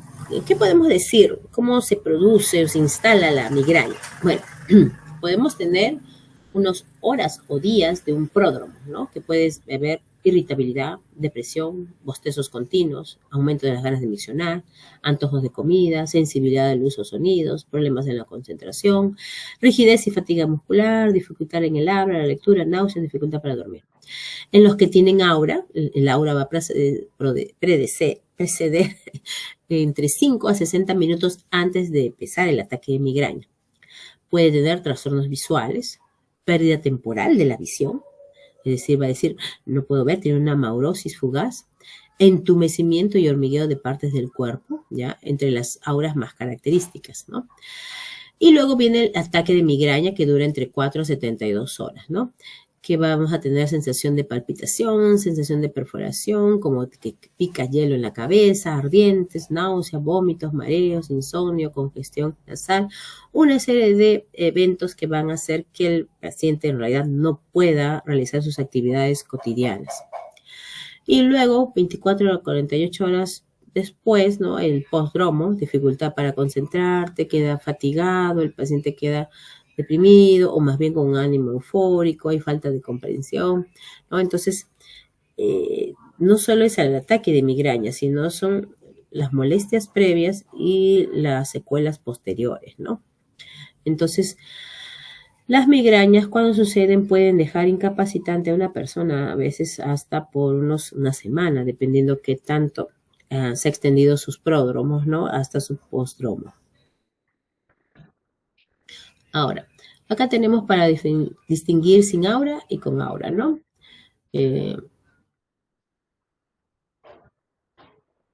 Entonces, acá tenemos igual, ¿no? En lo que es al menos uno de los dos siguientes, unilateral, pulsátil, ¿no? Las migrañas con aura se van a agregar además las alteraciones de las auras que son reversibles, ¿no? Siempre va a haber náuseas y vómitos, la progresión gradual de al menos uno de los síntomas del aura durante un periodo de más de 5 minutos o 2 o más síntomas que se presentan consecutivamente, ¿no? Entonces, se hace un estudio, obviamente, porque cuando ustedes tengan un paciente con dolor de cabeza que parece una migraña, recuerden, la migraña generalmente se suele iniciar en las edades tempranas, es más frecuente en mujeres, ¿no? Entre la adolescencia, ¿ya? Pero antes de que nosotros digamos que es una migraña, o sea, solamente una migraña, puede que tenga los síntomas, ¿no? Que tenga sensibilidad pulsátil, fotofobia, fonofobia, ¿no? Que dure bastante, pero siempre tenemos que explicar que no haya otro evento que esté causando la cefalea, ¿no? Entonces, que no haya otra explicación para el diagnóstico, habiendo descartado todo lo demás. Porque, ¿qué pasa si de repente viene un paciente a su consulta y les dice que desde hace 2 semanas tiene dolores de cabeza, tiene náuseas, le molesta la luz, ¿no? Está irritable, ¿no? Entonces es cierto, pudiera ser una cefalea, pero también pudiera ser en una persona joven que se esté manifestando algún otro problema, ¿no? De repente pueda tener un tumor cerebral, pueda tener de repente una meningitis tuberculosa en curso, ¿no? Entonces, y eso se presenta en personas jóvenes, ¿no? También. Entonces, toda persona que tiene un dolor de cabeza y que viene por primera vez a su consulta diciéndoles o conversándoles respecto a un tiempo corto de enfermedad que recién empezado hace unos meses, ¿no? Que nunca él había tenido estos dolores, ¿no? Es necesario pasar por una evaluación completa antes de diagnosticar que solamente sea una migraña. La migraña no te va a matar, te puede incapacitar, pero nada más. En cambio, si no descubres a tiempo un tumor, una tuberculosis meningia, eso sí te va a matar. ¿Ya? Entonces es importante. Muy bien. Vamos ahora por otro acápite, la conciencia. Es algo que también tenemos que evaluar en nuestro paciente, ¿no es cierto? La conciencia. ¿Qué significa conciencia? Conciencia significa el pleno reconocimiento de nosotros y de todo lo que está alrededor de nuestro.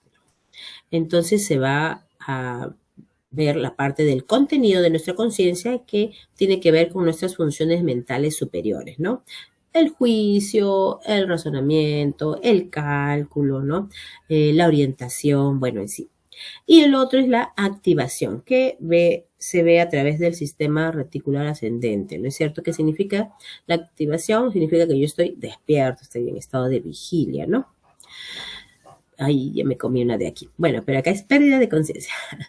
¿Qué cosa significa? Un estado de alerta que debe asociarse a responder claramente a su entorno. Eso quiere decir que yo puedo estar despierto, pero puedo que no esté orientado con mi entorno. Entonces, tener conciencia es que yo debo estar despierto y conectado claramente con mi entorno. ¿Qué debo valorar en la conciencia? El contenido de conciencia y el nivel de conciencia. Debo valorar que mi paciente esté en estado de vigilia, o sea, esté despierto, pues, ¿no? Si el paciente está dormido o está bajo bajo el efecto de sedantes o anestésicos, ahí yo no puedo valorar la conciencia. Una vez que despierte, recién puedo valorar su estado de conciencia real, ¿no? El sistema reticular ascendente depende, pues, obviamente del tronco encefálico, ¿no? Pero es no solamente del tronco encefálico, sino de todas las proyecciones que se van a distribuir hacia la corteza cerebral y que van a activar el sistema de la conciencia en forma total, ¿no es cierto? Entonces, la pérdida de conciencia puede ser transitoria o prolongada, ¿no? Un paciente en coma, puede ser aguda, progresiva, ¿no? El paciente estaba súbitamente pierde la conciencia, ¿no? Como por ejemplo en un síncope, ¿no? Bruscamente hay pérdida de conciencia, el paciente no responde, en un episodio convulsivo, por ejemplo, ¿no? O progresiva, ¿no? Estaba despierto, luego comenzó a estar sonoliento, luego soporoso y finalmente pues entró en coma, ¿no? Ahora, hay niveles de conciencia, ¿no? Como ya les dije, el contenido va a sumar todas nuestras funciones superiores cognitivas y afectivas, está en la zona córtico-subcortical, y el nivel de conciencia es el grado de alerta o despertar que presenta el individuo y su capacidad de reacción o ser estimulado, ¿no? En zonas más bajas, ¿no? Pero igual en relación a la corteza también. Entonces yo puedo estar confuso, hay un deterioro de la atención, más un despertar insuficiente para mantener pensamientos y acciones coherentes. Puede estar somnoliento, es un estado intermedio entre el sueño y la vigilia, no se ha perdido la conciencia y puede despertar con facilidad, conversar, ¿no? El letargo o sopor, ¿no? Sueño profundo, somnolencia prolongada, es más difícil despertar, obnubilación, transitorio entre el letargo y el estupor o el sopor. El estupor es un estado de conciencia parcial caracterizado por una disminución de la actividad de las funciones mentales y físicas y de la capacidad de respuesta a los estímulos, ¿no? El coma es un estado profundo de inconsciencia, ¿no? El síndrome de cautiverio es un estado de alerta. El paciente está despierto, pero es incapaz de moverse o comunicarse verbalmente por una parálisis completa de los músculos voluntarios, excepto los ojos, ¿no? No es un estado muy frecuente, pero sí se produce. El estado vegetativo.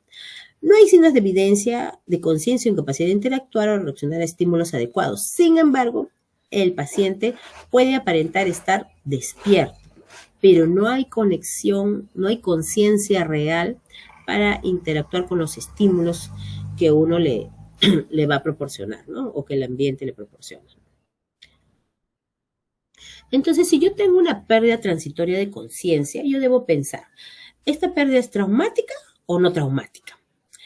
Si es traumática, yo debo pensar, si es no traumática, si es traumática, ya sabemos, pues una caída por la escalera, un hematoma sudoral, qué sé yo, un accidente que haya tenido el paciente.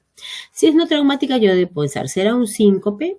¿Serán por convulsiones, epilepsia? Porque yo de repente lo encontré inconsciente, no lo vi convulsionando, solamente lo han traído inconsciente, ¿no? Puede ser psicógeno, sí, a veces lo hay, nos ha pasado un montón de veces. Y bueno, causas raras, ¿no? En el síncope podríamos ver qué pasó. ¿Hay un problema neuralmente mediado o hay un problema vasovagal, situacional, síndrome del seno carotidio? Es una hipotensión ortostática inducida por fármacos, depresión de volumen, falla autonómica primaria, falla autonómica secundaria. Es cardiogénico de repente porque hay un problema de una bradio, taquiarritmia, una alteración estructural, lesiones obstructivas cardíacas, obviamente. En la parte psicógena, bueno, pseudopsicógeno, síncope psicógeno, convulsiones no epilépticas psicogénicas, causas raras, bueno, síndrome de robo subclavio, accidente isquémico transitorio del vértebro basilar, hemorragia cerebral, bueno, ¿no? Otras causas, ¿no?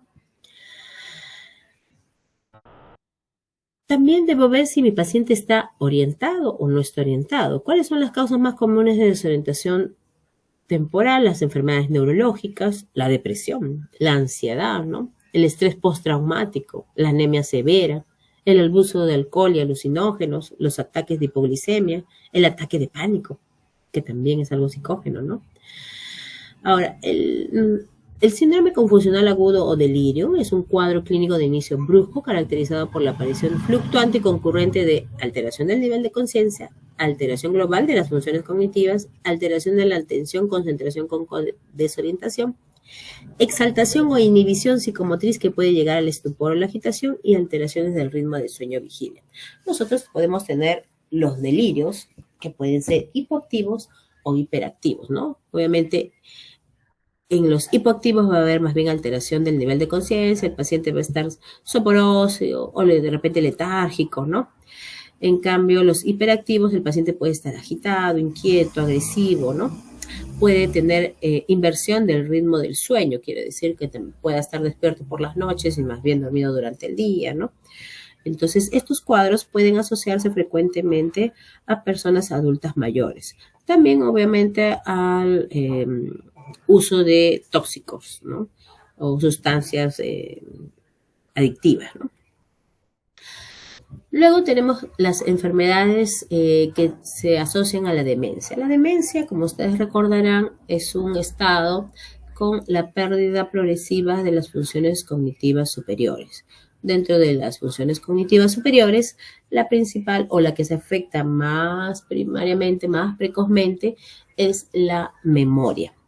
Entonces, la enfermedad del Alzheimer es una enfermedad progresiva que se caracteriza por una degeneración de células nerviosas del cerebro, con disminución de la masa cerebral. Por lo tanto, manifestaciones básicas son la pérdida de memoria, la desorientación temporal, espacial y el deterioro intelectual y personal, que va a ser progresivo, ¿no? Entonces, tenemos el cerebro sano y este se va a ir encogiendo por la enfermedad de Alzheimer por unos depósitos de amiloide que van a ocasionar la muerte de las neuronas, ¿no? Entonces, acá hay un cuadrito que lo estaba buscando para que haya un resumen del Alzheimer. Bueno, como ustedes saben, es una demencia neurodegenerativa con alteraciones de todos los procesos cognitivos, la conducta y el estado del ánimo. Entonces, primero se va a formar la placa de beta-mieloide. Bueno, el beta-mieloide es una proteína transmembrana, ¿no? Acá está el inicio del péptido precursor amiloide, que va a ir hacia los puntos de escisión, ¿no? Y se va a colocar en las sinapsis neuronales. Recuerden, una neurona se comunica con otra neurona a través de sus sinapsis. Entonces, en esta sinapsis se va a formar las placas neuríticas productos de la formación del beta-mieloide. Entonces, este beta-amiloide va a alterar, ¿no? Recuerden que nosotros vamos a tener funciones de plasticidad neuronal como aprendizaje y memoria a través de nuestra sinapsis, ¿no es cierto? Pero como estos fragmentos deben eliminarse, pero se quedan en el parénquima cerebral, no va a haber una depuración de estas precursores amiloides, ¿no? Y van a actuar a nivel de las microglías, los macrófagos, los ostrocitos, ¿no? Entonces, no se van a lograr eliminar estos fragmentos que deben eliminarse. Como no se eliminan, se forman placas neuríticas derivadas de estas placas de beta-amiloide, ¿no? Y bueno, van a generar una toxicidad en la sinapsis. Los factores de riesgo, bueno, generalmente son la edad avanzada, también en familias que han tenido varios familiares con Alzheimer va a ser más frecuente. Puede haber mutación de ciertos genes, ¿no? Para un incremento en la expresión de los beta-amiloides, ¿no? Pero también hay señal en familias que no han tenido nadie ha tenido Alzheimer, ¿no? Esta formación de placas neuríticas va a causar toxicidad en la sinapsis, ¿no? Entonces hay una acumulación de los péptidos beta-amiloides insolubles que no se logran eliminar, parte del componente de mala depuración.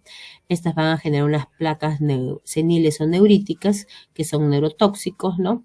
Y van a ocasionar finalmente una hiperfosforilación de las proteínas tau, ¿no?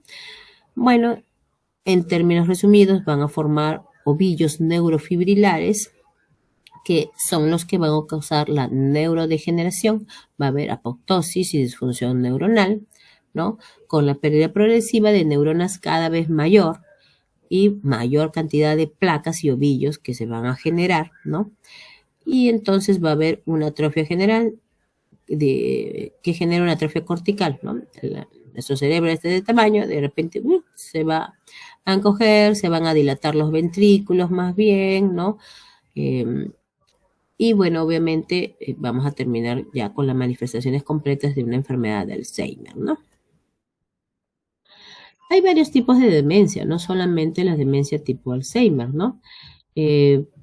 Hay demencias vasculares, demencia de los cuerpos de Lewy, las frontotemporales, otras asociadas a trastornos del movimiento, demencias mixtas, ¿no?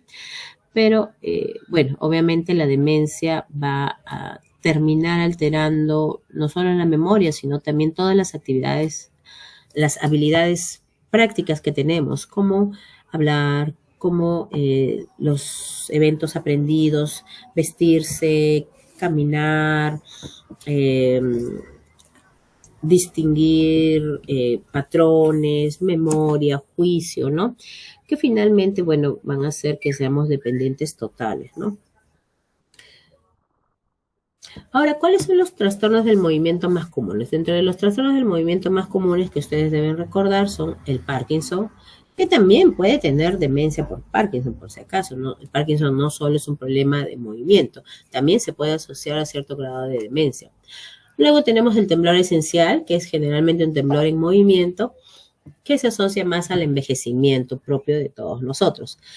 Ya en cosas más infrecuentes, el síndrome de Tourette, que son los tics, mucho más marcados, ¿no? Y la corea de Huntington, ¿no? Que hay bastante en la parte de Perú, en una zona de Cañete, dicen que hay bastante corea de Huntington.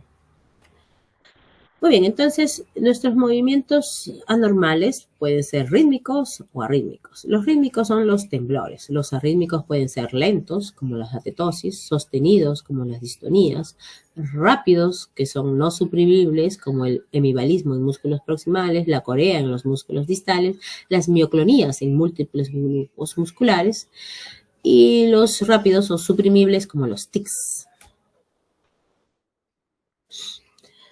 Dentro de ellos vamos a tocar más la enfermedad de Parkinson. ¿Qué es la enfermedad de Parkinson? Es un desorden neurológico que resulta de la degeneración de células nerviosas de una parte del cerebro que controla movimientos musculares, ¿no? Es una degeneración por reducción de la sustancia de dopamina, principalmente, pero puede tener afectación también de la serotonina, ¿ya? No solamente de la dopamina, pero principalmente es de dopamina. Entonces el paciente puede tener síntomas como temblor involuntario en manos y pies, principalmente en estados de reposo. También podemos tener el paciente va a dar como al caminar, al desplazarse, pequeños pasos, va a tener como pasos muy pequeños para poder movilizarse, ¿no? Entonces el paciente tiene siempre el cuerpo como inclinado hacia adelante, como arrastrando los pies, ¿no? Lentitud en la movilidad, también puede haber rigidez en las extremidades, puede tener expresión facial disminuida. Antes decían que era la cara de póker porque supuestamente no tenía, no se veía expresión en el rostro del paciente, ¿no? Entonces, bueno, eso es parte, ¿no?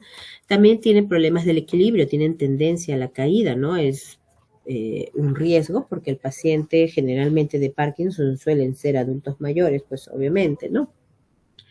Y puede producirse caídas, ¿no? Puede haber dificultad para hablar o lentitud al hablar, también alteraciones cognitivas, por eso le digo, también es parte de, puede producirse una demencia en los pacientes con Parkinson también, ¿no?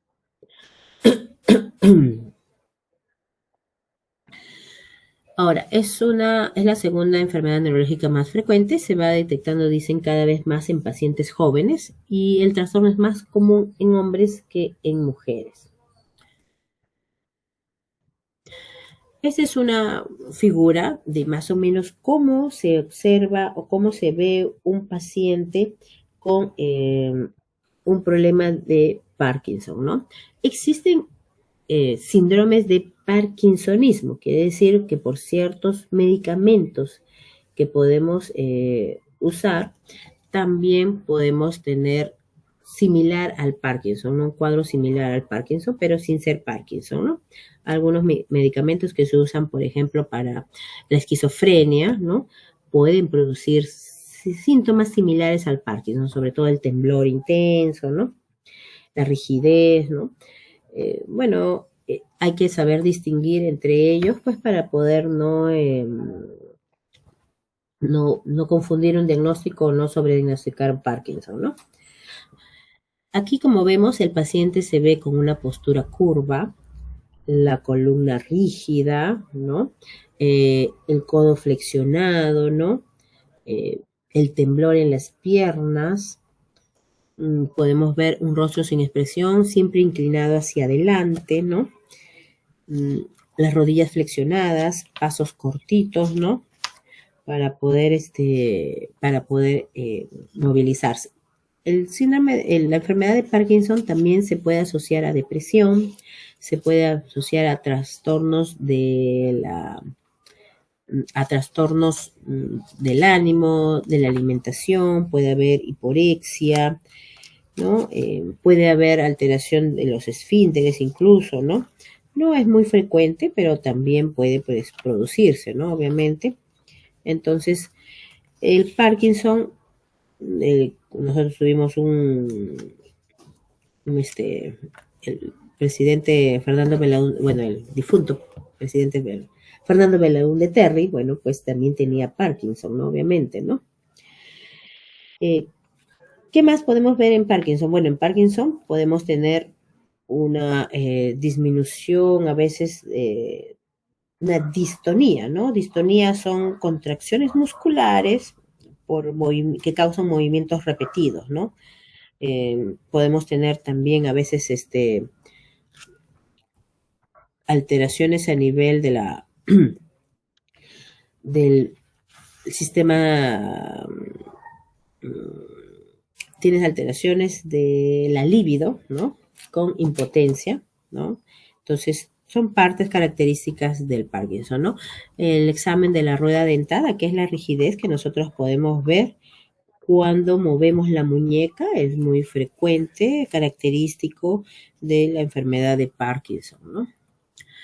Entonces, los principales: andar lento, pasos cortos, arrastrando los pies, falta de expresión de la cara, temblores en reposo, rigidez muscular, inclinación del tronco y la cabeza hacia adelante, puede haber exceso de salivación, dificultad para hablar y masticar, pérdida del sentido del olfato, trastorno del equilibrio, depresión, ansiedad, cambios de humor y pérdida de la memoria y confusión.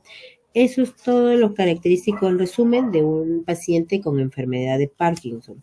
Existe medicamento actualmente para manejar, ¿no? Entonces siempre es adecuado que obviamente lo diagnostiquemos a tiempo. Todo paciente mayor que tiene un movimiento, vamos a tener que siempre hacerle un descarte de enfermedad de Parkinson.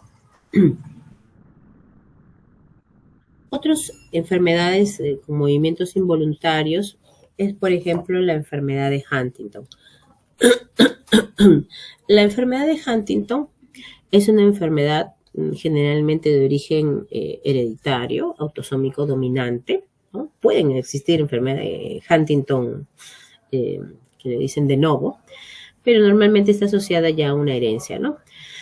Que va a producir una proteína normal, la huntingtina. Bueno, lo puso el nombre del que lo descubrió, ¿no? Se caracteriza por manifestaciones clínicas como corea, ataxia y demencia, ¿no? Entonces, tenemos un cerebro normal y el cerebro en la enfermedad de Huntington tiene ventrículos agrandados, ¿no? Atrofia de los tejidos nerviosos cerebral y de los ganglios basales, ¿no? Entonces, este pacientito va a tener movimientos que no puede controlar, ¿no?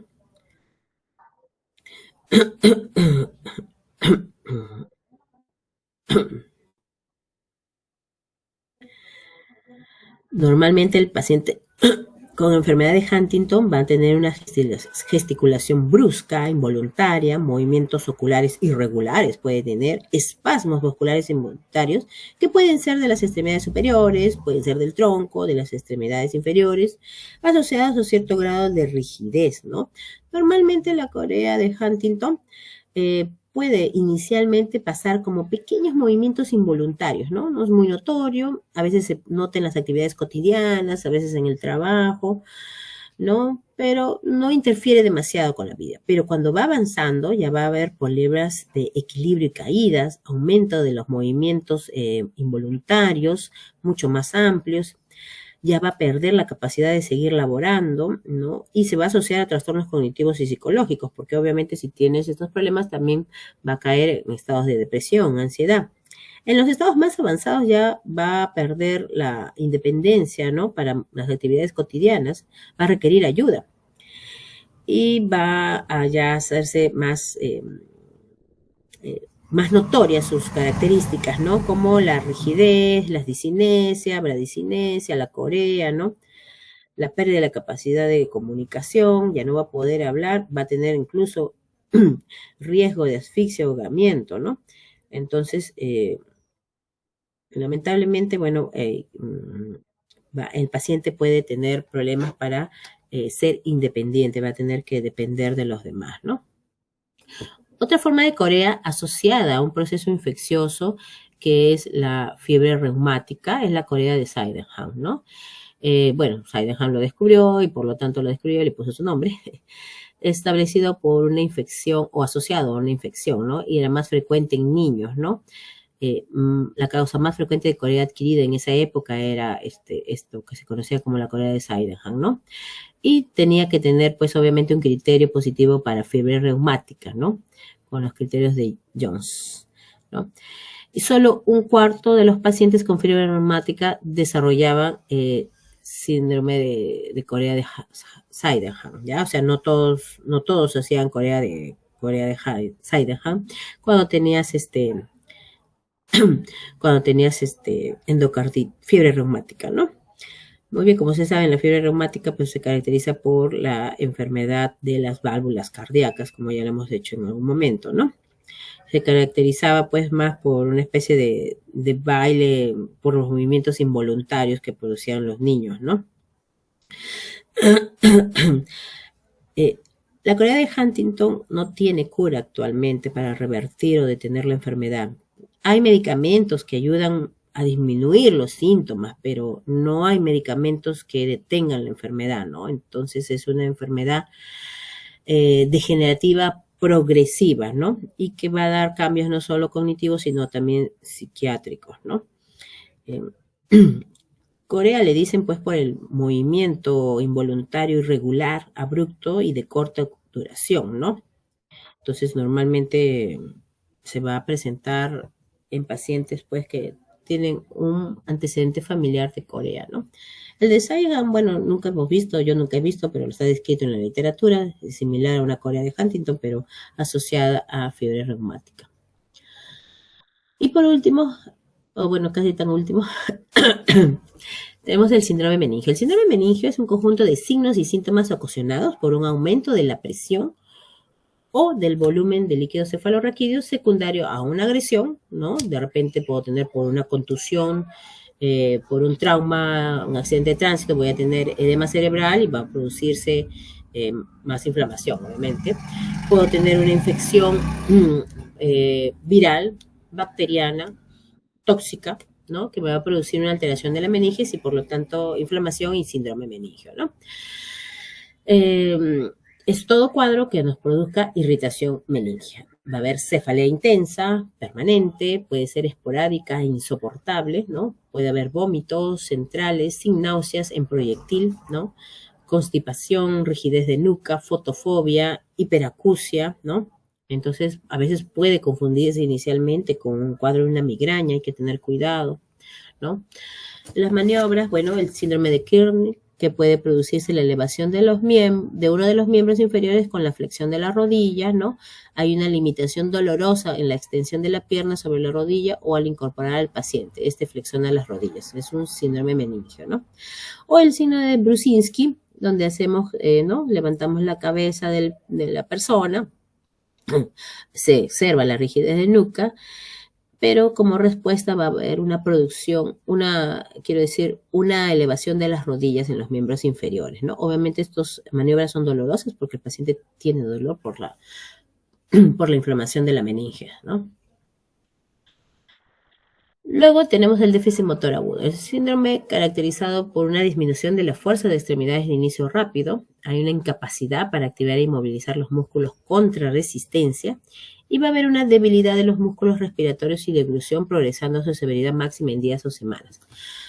Yo puedo tener un déficit motor agudo unilateral, es decir, de una parte de mi cuerpo, de todo mi cuerpo, ascendente, descendente, ¿no? Y esto puede ser variable, puedo estar asociado a un infarto cerebral, puedo estar asociado a un Guillain-Barré, puede estar asociado a una miastenia gravis. En general, hay diversos cuadros que me pueden ocasionar un déficit motor agudo. Una hipolisemia me puede dar un déficit motor agudo y no es neurológicamente propio, ¿no? Tenemos la escala de Daniels. Esta es una escala de Daniels la más común. También tenemos una escala más extendida, claro está, si quieren ser más específicos. En la escala de Daniels, bueno, tenemos desde el 5, en que el músculo se contrae y efectúa el movimiento en toda su amplitud en contra de la gravedad y contra la resistencia natural máxima, o sea, está normal, ¿no? En el 4, el músculo se contrae y efectúa el movimiento completo en toda su amplitud en contra de la gravedad y en contra de una resistencia manual moderada. El 3, el músculo puede afectar el movimiento en contra de la gravedad como única resistencia. O sea, quiere decir la gravedad es la resistencia, ¿no? El músculo en el 2 se contrae y efectúa todo el movimiento, pero sin resistencia. No puede vencer la gravedad, o sea, solamente en su mismo plano horizontal. ¿Se acuerdan que les dije? En el 1, el músculo se contrae, pero no hay movimiento. O sea, veo la contracción muscular, la siento, incluso la puedo palpar, ver, pero no hay movimiento, no se mueve del lugar donde está el miembro, ¿no? Y en el 0, el músculo no se contrae, es una parálisis completa, ¿no? Es una aplegia, ¿no? También tenemos la escala más disgregada, ¿no? Ya si quieren ser ustedes más exquisitos, obviamente. 5 de 5, la fuerza normal. 5 menos sobre 5, músculo dudosamente débil. 4 más, 5, músculo ligeramente débil. Y bueno, hay una serie de detalles para poder ser más específicos en la escala para cuantificar un músculo, ¿no? Ahora, nosotros para poder valorar los músculos tenemos una serie de maniobras, ¿no? Pero recordar que cada vez que evaluamos un grupo muscular, este se va a corresponder con una raíz nerviosa, ¿no? Por ejemplo, el músculo, la flexión del cuello, cuando le digo, señor, mueva su cabeza, ¿no? Contra resistencia, el C5 y el 6. Pero si yo, por ejemplo, quiero ver del flexor de los dedos, el C7, el D8 y el D1. En los abdominales, el D6, el D1, el tibial posterior, el D4, el D5. Entonces, cada músculo de nuestro cuerpo va a estar asociado a una raíz nerviosa, ¿no? Aprender eso no es tan sencillo. Si ustedes van a ser neurólogos, pueden aprenderlo y deben aprenderlo, pero de lo contrario, por lo menos deben visualizar si hay fuerza muscular en el brazo, el antebrazo, la pierna, el muslo, los pies, la mano, ¿me entienden? Por lo menos por segmento corporal. Esto es un ejemplo, por ejemplo, ¿no? De cómo podemos hacer las maniobras de fuerza. Acá estoy midiendo los brazos, aquí el antebrazo, estoy midiendo la palma, ¿no? Aquí lo que es la pierna, el muslo, ¿no? Los pies, ¿no? Entonces yo voy a ir viendo qué músculo, el músculo deltoides, el bíceps, ¿no? El músculo tríceps, el flexor de las rodillas, los extensores, ¿no? El flexor plantar, ¿no? Entonces, cada maniobra me va a indicar qué grupo muscular estoy viendo, ¿no? Y hay una gran cantidad, que no vamos a explorar todos, obviamente, ¿ya? Pero hay una gran cantidad de músculos a explorar. Y bueno, por último, me parece que esta es mi última diapositiva, ya no me queda voz. ¿Ya? Hay una distinción que nosotros debemos ver. Si hay una lesión de motoneurona, pero la motoneurona puede ser aquí, en mi corteza, o puede ser afuera, que es la motoneurona inferior, o segunda motoneurona, y esta es primer motoneurona, ¿no? Muy bien. Normalmente cuando hay afectación de la motoneurona superior, yo puedo tener que va a afectar a un grupo de músculos, ¿no? Más grande, una atrofia, pero generalmente es mínima por desuso. Por desuso. Desuso quiere decir que ya si yo tengo un infarto cerebral aquí, pues obviamente tengo una hemiplegia del lado derecho. Como no hay uso, todos los músculos de esa área se van a atrofiar por desuso. Generalmente tengo hiperreflexia, ya como secuela, ¿no? El tono, hay espasticidad. El reflejo plantar debe ser generalmente positivo el Babinski. No va a haber fasciculaciones.